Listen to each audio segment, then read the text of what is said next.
The Orlando Magic selects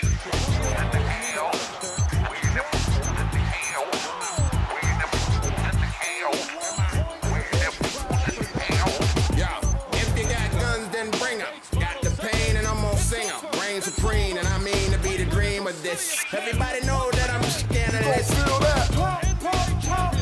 Make them drop, drop, drop. Pop, pop, pop. Make them drop, drop, drop. Make it feel. Bonjour et bienvenue à tous dans ce 36e épisode des NBA Stories. Aujourd'hui, la chaîne célèbre le cap des 50 000 abonnés atteints. Alors que nous avions commencé cette aventure avec de petits moyens, vos nombreux soutiens nous ont motivés à investir toujours plus de temps et d'énergie pour vous offrir un contenu le plus professionnel possible. Nous vous remercions du fond du cœur pour les milliers de messages d'encouragement que vous nous avez transmis. Merci également à tous ceux qui ont fait preuve de générosité pour soutenir notre travail. Si vous désirez également nous supporter, vous trouverez dans la description de cette vidéo un lien pour offrir un pourboire. Une dernière fois, merci à tous. Pour célébrer les 50 000 abonnés des NBA Stories, notre fidèle partenaire RookieRepublic.fr vous offre un jeu concours pour tenter de remporter un maillot des Cleveland Cavaliers 2003 au nom de LeBron James. Rookie Republic est une boutique en ligne rétro dédiée à l'univers des sports américains. Vous trouverez sur ce site les pièces qui ont fait l'histoire de la NBA, de la NFL et même de la NCAA. Que vous préfériez les maillots, les casquettes ou les vestes vintage, Rookie Republic vous donne l'opportunité d'incarner la légende de votre joueur ou de porter sur les épaules l'histoire de votre franchise préférée. À l'approche de l'été 2020, de nombreuses nouveautés sont à venir sur leur boutique, alors restez connectés pour ne pas les manquer. Rappelons que la livraison est offerte dès 99 € d'achat et Rookie Republic vous garantit la rapidité de l'envoi. Plus besoin de multiplier les adresses ou de payer des frais de port démesurés pour se procurer ces pièces de collection. Il suffit de vous rendre dès maintenant sur RookieRepublic.fr. Pour tenter de remporter le maillot, regardez cette séquence et répondez correctement à la question suivante dans les commentaires.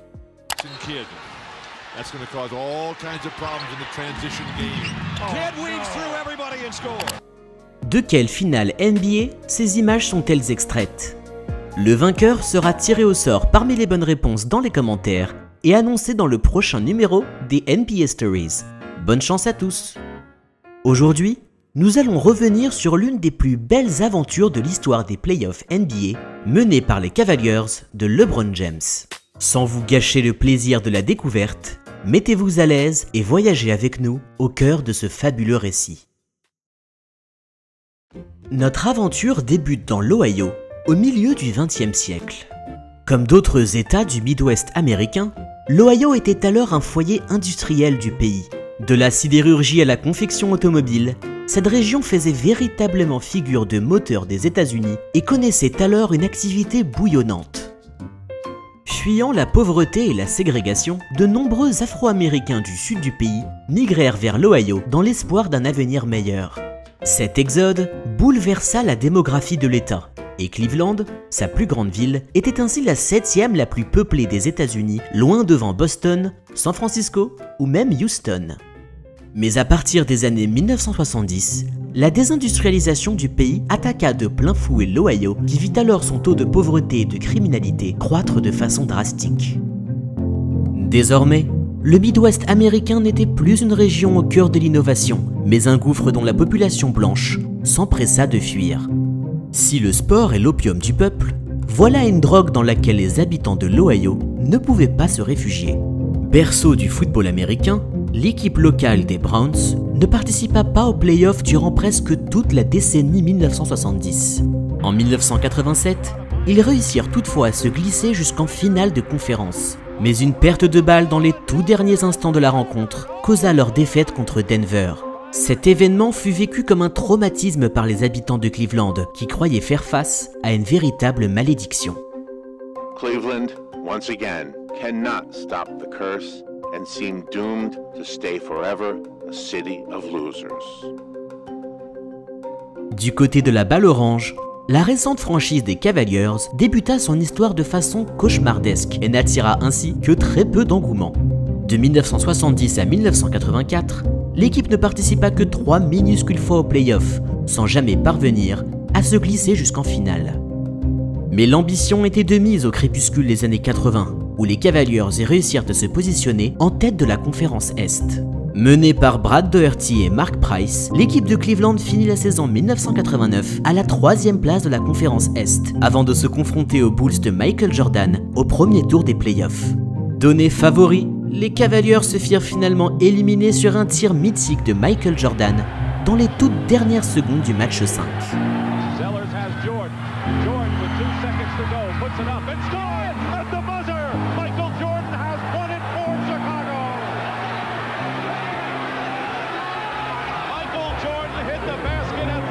Non, la malédiction n'était toujours pas rompue pour les habitants de Cleveland, qui durent subir année après année les échecs de leurs équipes sportives. Ce sort perdura dans le temps, et lors de la saison 2002-2003, les franchises des Indians au baseball, Browns au football américain et Cavaliers au basketball finirent toutes dans les dernières places de leurs compétitions respectives. Mais alors que Cleveland vivait un véritable cauchemar, un événement vint changer le cours de son histoire pour l'éternité. C'est à 40 miles au sud de Cleveland, dans la ville d'Akron, qu'un jeune prodige de la balle orange fit connaître son nom avec fracas.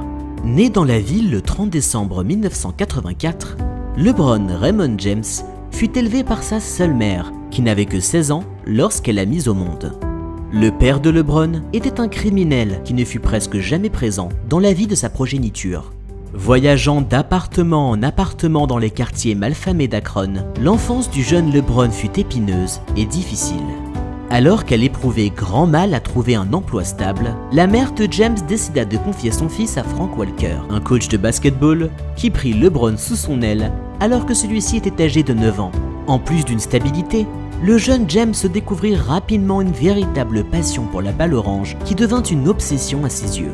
Il rejoignit l'équipe de son école une année plus tard et commença à se faire un nom dans les journaux locaux pour ses prestations spectaculaires. Convoité, il décida de rester dans sa ville natale en rejoignant le lycée St. Vincent St. Mary. Dès sa première année, James démontra l'étendue de son talent en compilant 21 points et 6 rebonds de moyenne par match pour mener son équipe vers un titre de champion de l'Ohio sans aucune défaite de toute la saison. L'année suivante, 25 points et 7 rebonds de moyenne le placèrent définitivement comme le meilleur jeune joueur du pays. L'engouement pour LeBron James était tel que l'équipe de son lycée allait parfois jouer dans l'enceinte de l'université d'Akron devant plus de 5000 fans survoltés. Porté par sa jeune star, le lycée St. Vincent St. Mary remporta un 2e titre consécutif et la popularité de James s'en alla toujours croissante. I don't want nobody to pass me. I mean, they say I'm the best player in the country, and I wanted to keep it that way for the next 2 years.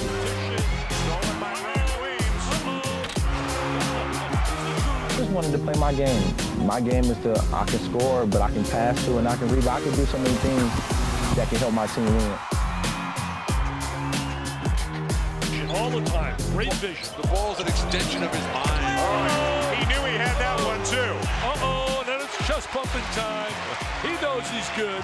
LeBron James établit un incroyable bilan de 29 points par match lors de sa 3e saison lycéenne. Cela lui offrit le privilège d'être le premier joueur lycéen de l'histoire à paraître en couverture de Sports Illustrated, la revue lui attribuant le surnom d'élu. L'engouement pour le jeune joueur était tel que les matchs de son équipe furent diffusés nationalement devant près de 2 millions de téléspectateurs. Remportant un 3e titre de champion lors de sa dernière année lycéenne, LeBron James savait que la NBA lui tendait d'ores et déjà les bras et il prit la décision d'outrepasser l'université pour inscrire son nom à la draft de 2003. C'est ainsi que l'histoire prit sa plus belle tournure lorsque les Cleveland Cavaliers, qui avaient conclu leur saison avec l'un des pires bilans de l'histoire, obtinrent le premier choix de la draft, qu'ils utilisèrent pour sélectionner sans aucune hésitation LeBron James. With the first pick in the 2003 NBA draft, the Cleveland Cavaliers select LeBron James. Cet événement fut vécu de façon quasi spirituelle, LeBron James représentant l'enfant prodige qui serait enfin capable d'offrir du succès à tout un peuple qui en avait été privé pendant bien trop longtemps. There's no pressure. There's no pressure at all. I've been getting pressure since I was 10 years old. I don't think there's no pressure for me because I'm doing something that I love to do. And that's play the game of basketball. L'équipe de Cleveland grimpa de 6 places au classement grâce à l'arrivée de sa nouvelle star qui fut également élue rookie de l'année. La franchise parvint ensuite à se stabiliser en haut de la conférence Est du milieu des années 2000. Toutefois, ils ne réussirent jamais à glaner un titre. Au mieux, les Cleveland Cavaliers se hissèrent jusqu'en finale NBA 2007, qu'ils quitteront par la toute petite porte en se faisant balayer 4 matchs à 0 par les géniaux San Antonio Spurs. Un dénominateur commun s'imposa à tous ces échecs, l'incompétence des Cavaliers à offrir un effectif riche pour entourer sa star. Lucide, LeBron James savait bien que sa légende ne pouvait s'écrire qu'à travers des lignes dans son palmarès. Il prit finalement la difficile décision de quitter son Ohio natal pour rejoindre ses amis Dwayne Wade et Chris Bosh à Miami. Il annonça son départ de façon spectaculaire à travers un programme télévisé nommé The Decision, un choix qui fit rapidement controverse. The answer to the question everybody wants to know. LeBron, what's your decision? In this fall, man, it's very tough. In this fall, I'm going to take my talents to South Beach and join the Miami Heat. Miami Heat.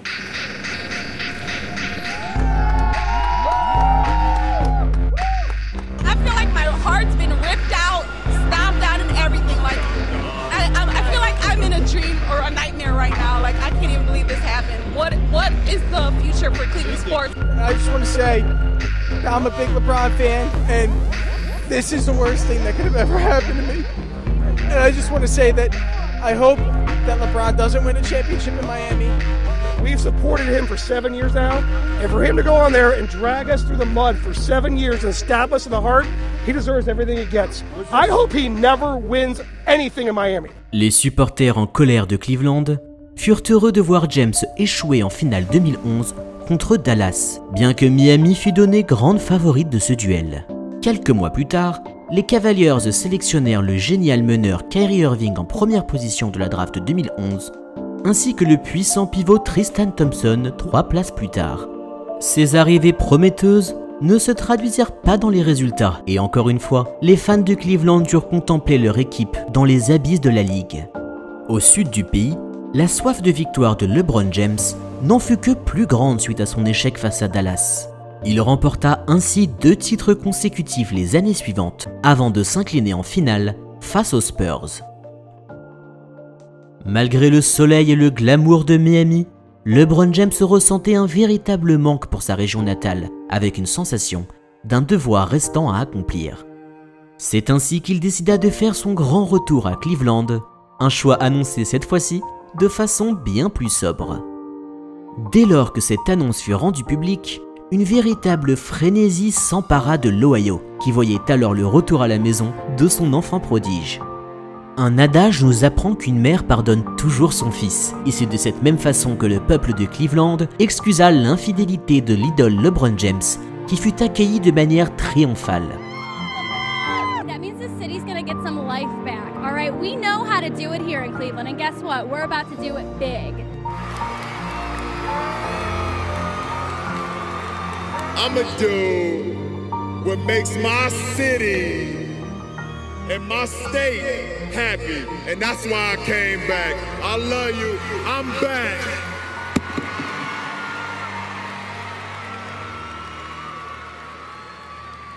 Avec le King de retour dans son royaume, les Cavaliers savaient bien qu'il s'agissait du moment ou jamais pour enfin parvenir à remporter un titre de champion. Cette même année, Cleveland obtint le premier choix de la draft 2014 qu'ils utilisèrent pour sélectionner l'ailier canadien Andrew Wiggins.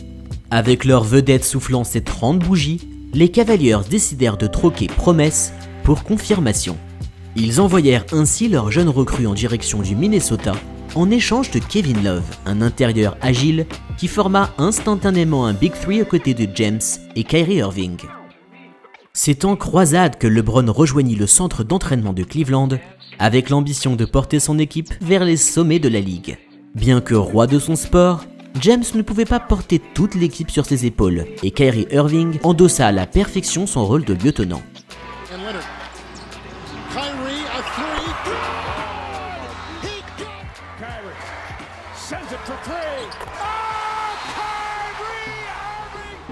Les Cavaliers, entraînés par l'américano-israélien David Blatt, conclurent finalement cette saison 2015 à la seconde place de leur conférence et retrouvèrent ainsi les playoffs après 4 années de disette.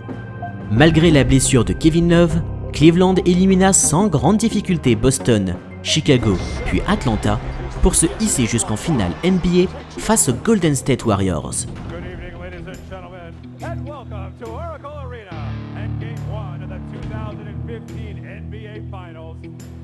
Lucide, LeBron James savait bien que ce duel serait loin d'être une partie de plaisir. Depuis l'arrivée du coach Steve Kerr, pourtant novice en la matière, l'équipe californienne avait façonné un jeu basé sur le small ball et les paniers à longue distance, portés par les tireurs d'élite Stephen Curry et Klay Thompson. Révolutionnaire, cette équipe avait fini à la première place de sa conférence et ne trembla pas avant d'affronter LeBron James en lutte pour le titre.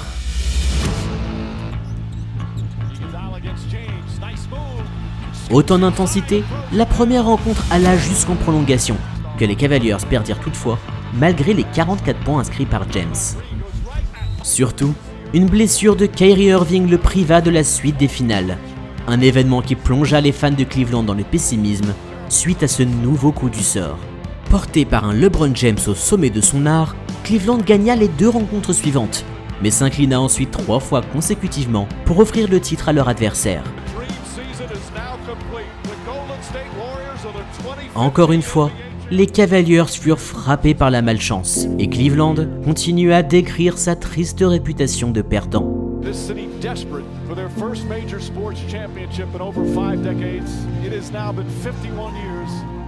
So we put ourselves in, back where this franchise needed to be, being a contender. But we still got a lot of work to do. Of course, there's one thing that you want to give to Cleveland and Northeast Ohio. Yeah, a championship, for sure. And, every day I have that vision. Every day when I work on my game, I have that vision. Is it promised? No. Nothing in life is promised, but that's what I work towards. Les Cavaliers se présentèrent assoiffés de revanche lors du camp d'entraînement de la saison 2016. L'effectif reposait toujours sur le trio James, Irving et Love, avec l'ajout de role-players essentiels comme le meneur Matthew Dellavedova ou l'arrière J.R. Smith, un joueur fantasque reconnu aussi bien pour sa présence sur les parquets que par ses absences. Malgré une défaite lors du match d'inauguration de cette saison 2015-2016, les Cavaliers, toujours privés de Kyrie Irving, remportèrent 13 des 16 matchs suivants.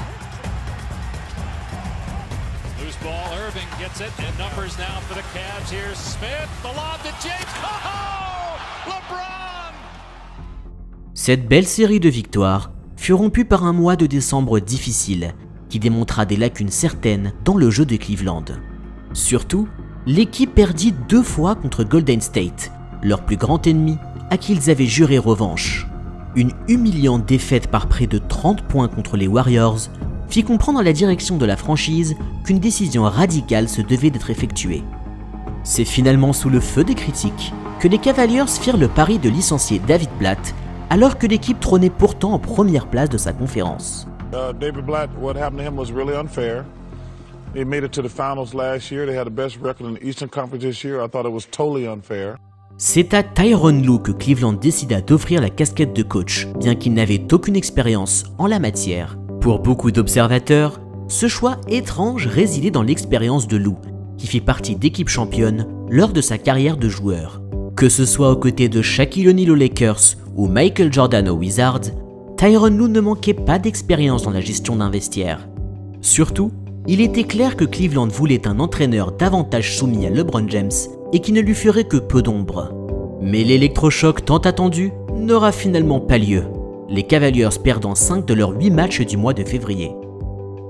C'est finalement avec un bilan de 69% de victoire que Cleveland conclut sa saison.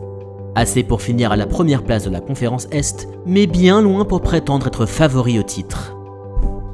Il est souvent dit que saison régulière et play-off sont 2 étapes bien différentes, et LeBron James avait à cœur de démontrer cette hypothèse.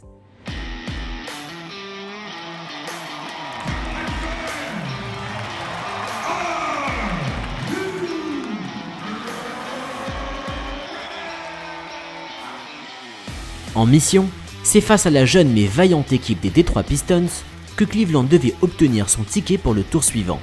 Bien plus expérimentés, les Cavaliers conclurent cette série par un sweep en bonne et due forme pour se hisser jusqu'en demi-finale de conférence face à Atlanta. Pour la première fois, toute l'équipe de Cleveland était au complet et jouait à leur meilleur niveau pour éliminer Atlanta sur le score, encore une fois sans équivoque, de 4 matchs à 0.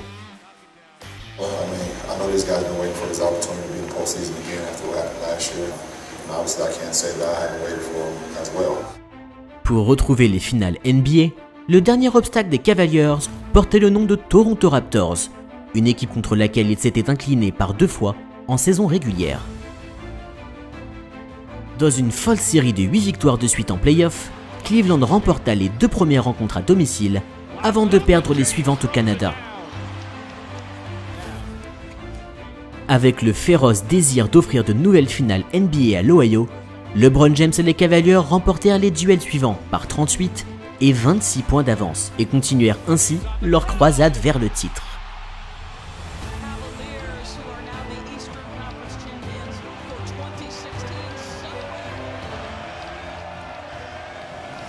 C'est encore une fois l'armada californienne des Warriors qui se présentait sur le passage de Cleveland à l'affiche de ces finales 2016. L'équipe de Stephen Curry, Klay Thompson et Draymond Green avait alors réussi la prouesse de conclure sa saison régulière avec seulement 9 défaites, soit le meilleur bilan de toute l'histoire de la ligue. Mené 3 matchs à 1 en finale de conférence face au Thunder de Kevin Durant, Golden State parvint courageusement à remonter ce déficit pour retrouver logiquement les finales NBA face aux Cavaliers.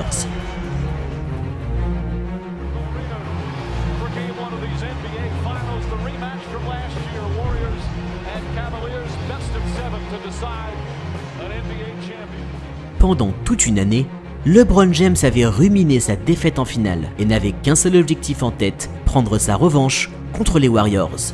Mais le King savait bien que cette mouture de Golden State était l'une des meilleures de l'histoire et la tension était à son comble à l'entame de ce premier match en Californie.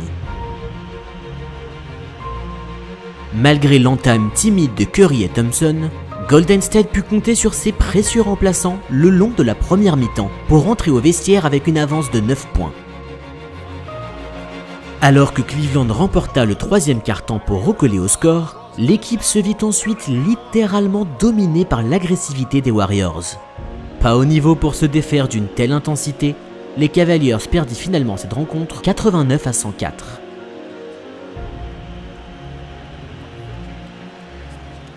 Malgré leur abnégation, les coéquipiers de LeBron James avaient subi la loi des Californiens et cette défaite réveilla un doute quant à leur chance de s'en défaire.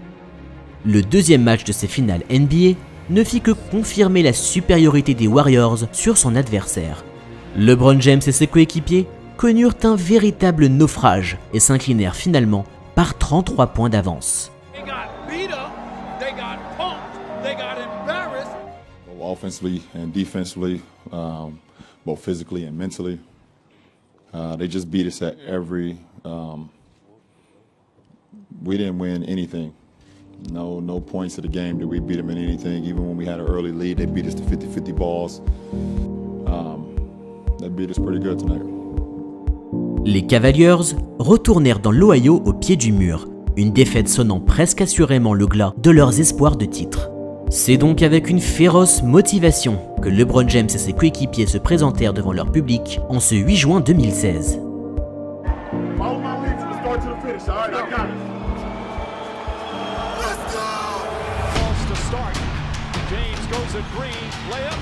Métamorphosés, les Cavaliers dominèrent leur adversaire tout le long de cette rencontre. Ils remportèrent finalement par 30 points d'avance devant leur public survolté.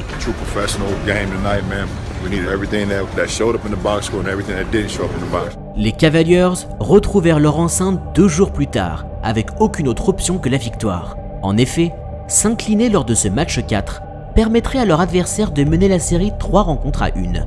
Une défaite qui rendrait totalement improbable un potentiel titre de champion NBA pour Cleveland.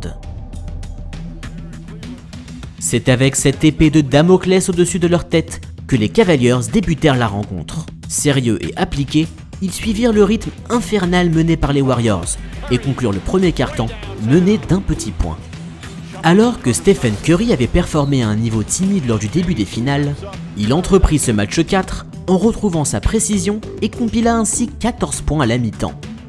Mais les Cavaliers étaient surmotivés et pas prêts à rendre les armes si facilement. Portés par un Kyrie Irving en fusion, ils remportèrent le deuxième quart-temps et réussirent à prendre une avance de 5 points à leur retour au vestiaire. Gotta play faster. Be on the attack. Be the aggressor all night. All right. I don't care if we make some mess ups in transition. We got to attack them. All right. Malgré la mise au point tactique de Lou, c'est grâce au tir à 3 points, l'arme principale de leur arsenal, que les Warriors réussirent progressivement à creuser un écart dès le troisième quart-temps. C'est finalement avec 17 tirs à longue distance primés que les Californiens conclurent ce match, un record dans l'histoire des finales NBA. Incapables de répondre à cet exploit et nerveux par la pression de l'événement, les Cavaliers perdirent finalement cette rencontre sur le score de 108 à 97. Cette fois-ci, aucun doute, Golden State était bien supérieur à son adversaire et se dirigeait tout droit vers un titre de champion qui lui tendait les bras. Le public de Cleveland vivait un cauchemar continuel depuis plus de 5 décennies et cette défaite ne fit que leur rappeler que la malédiction était loin d'être rompue. Mais LeBron James portait également dans son cœur les souffrances de son peuple.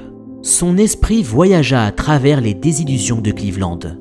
La perte de balle des Browns en finale, le tir de Michael Jordan dans les dernières secondes, sa draft, puis son départ avec fracas des Cavaliers, la défaite face aux Warriors en finale, autant d'événements qui attisèrent le désir de LeBron James d'enfin rapporter un trophée à sa région natale. À une seule défaite de l'élimination face à une équipe qui s'était montrée clairement supérieure, il fallait faire preuve d'abnégation et déjouer toutes les statistiques pour faire tourner le vent en leur faveur. En effet, 34 équipes s'étaient retrouvées dans la même situation par le passé et aucune d'entre elles n'était parvenue à remonter un tel déficit en finale NBA. Two most important days of your life is when you were born and when you discovered the reason why you were born. I think we were born to be champions. All right, we got a tough road to conquer, but we can do it. Privés d'un Draymond Green suspendu, les Warriors parvinrent tout de même à maintenir leur niveau de jeu en remportant le premier quart-temps 32 à 29. Portés par un LeBron James de gala, les Cavaliers ne se laissèrent pas distancer et montèrent en grade pour finalement prendre le devant au score lors du troisième quart-temps.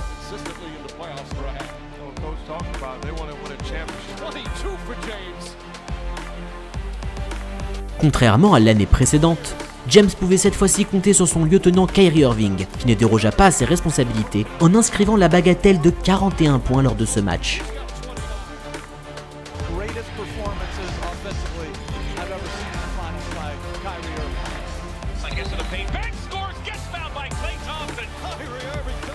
Dans l'enceinte de leur ennemi, Cleveland proposa une parfaite prestation pour finalement remporter ce match par 15 points d'avance. Happy we got another day. That's all we can ask for. We got another day to survive, and we're gonna start preparing tonight, start preparing tomorrow, and whenever Game 6 is, we'll be ready. Si LeBron James avait gagné une bataille, la guerre était toutefois loin d'être finie, les Cavaliers étant toujours à une seule défaite de l'élimination. De retour devant leur public pour le match 6 de ces incroyables finales NBA, une victoire permettait néanmoins à Cleveland d'égaliser la série et d'ainsi s'offrir des chances de titre. Irving fakes, drives, James on the throwdown, then releases, and Curry has to back off as James throws it down.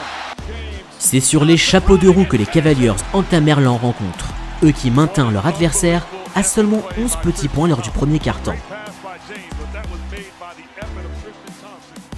Porté par un LeBron James des grands soirs, c'est finalement avec 16 points d'avance que l'équipe de l'Ohio conclut la première mi-temps du match.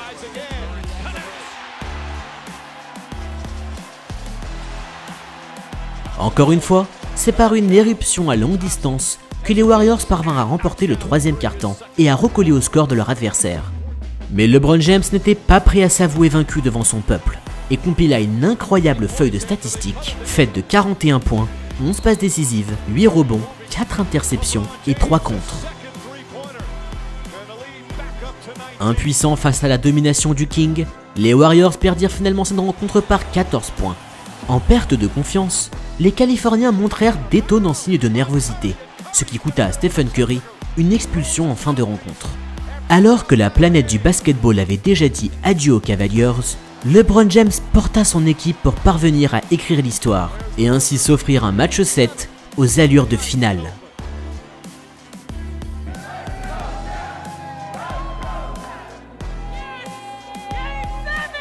I feel like we could have closed it out a long time ago, but here we are.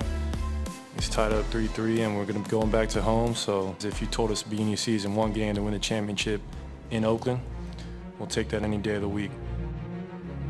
La NBA n'aurait pas pu être plus heureuse d'offrir un tel spectacle au monde entier.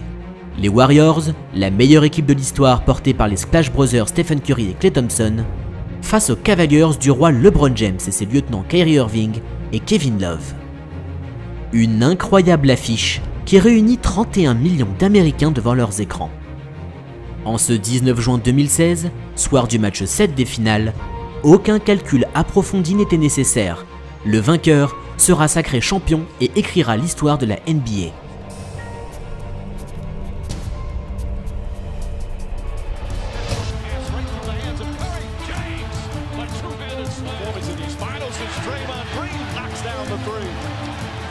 Les deux équipes combattirent au coude à coude et aucune d'entre elles ne parvint à créer un écart dans ce duel haletant. C'est finalement avec 7 petits points d'avance des Warriors que la première mi-temps se conclut et rendit l'issue du match toujours aussi indécise.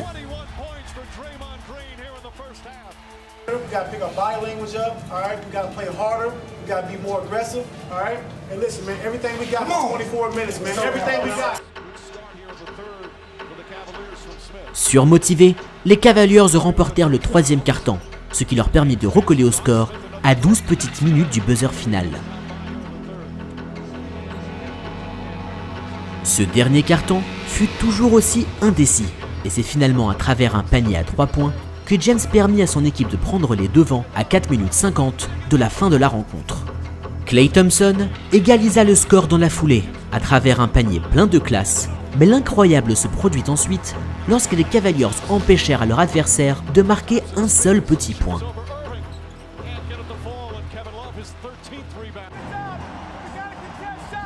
Un rebond d'André Iguodala à 1 minute 56 du buzzer final permit à son équipe d'effectuer une rapide contre-attaque dans le but de reprendre le devant au score. Mais LeBron James savait bien que chaque panier était crucial lors de ses ultimes instants du match. Prêt à donner sa vie pour son équipe, il réalisa alors l'un des gestes les plus mémorables de sa carrière. Oh, blocked by James! LeBron James with the rejection! Cette incroyable action, qui gagna plus tard le surnom de The Block, permet à son équipe de prendre l'ascendant psychologique.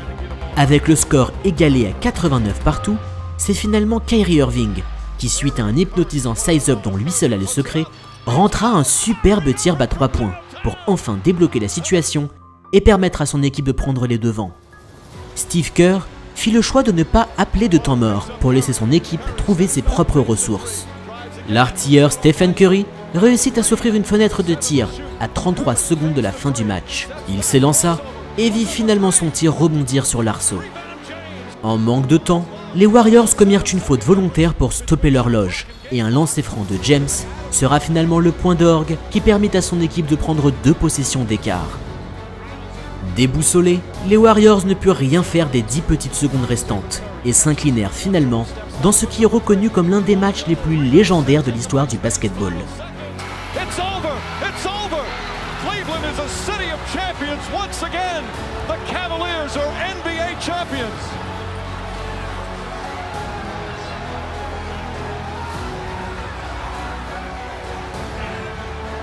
À force de courage et d'abnégation, LeBron James et ses coéquipiers parvinrent à réaliser un époustouflant exploit et à offrir du succès à une ville qui n'en avait pas connu depuis 52 ans.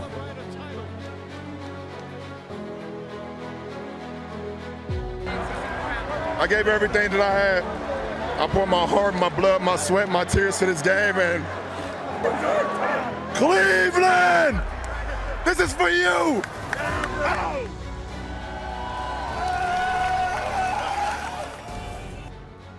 And we did it all together. It's no better feeling than that. C'est ainsi que l'enfant prodige de l'Ohio tint sa promesse d'offrir la joie d'un titre des champions à tout un peuple qui en avait été si longtemps privé. Les mauvaises langues arguant que le sport n'est qu'un jeu furent contredits par cette fabuleuse épopée des Cavaliers. Peu importe la couleur de peau ou le statut social de ses habitants, c'est toute une ville qui trouva bonheur et réconfort dans le succès de son équipe. Plus d'1 million de personnes se réunirent pour partager cet incroyable moment, et pour des générations à venir, ce récit restera gravé dans les mémoires comme la fierté de toute une région. Par son abnégation, LeBron James convainc ainsi les indécis que oui, son nom se doit d'être inscrit au sommet du panthéon de la balle orange. Si l'Ohio remporta une incroyable victoire cette année-là, nous avons tous également gagné le bonheur d'assister à une telle épopée qui marquera pour toujours la légende du basketball. What's going on right now is still so surreal to me. It still hasn't hit me what actually happened. I'm nothing without the city. I'm nothing without y'all. I love all of y'all. Let's get ready for next year.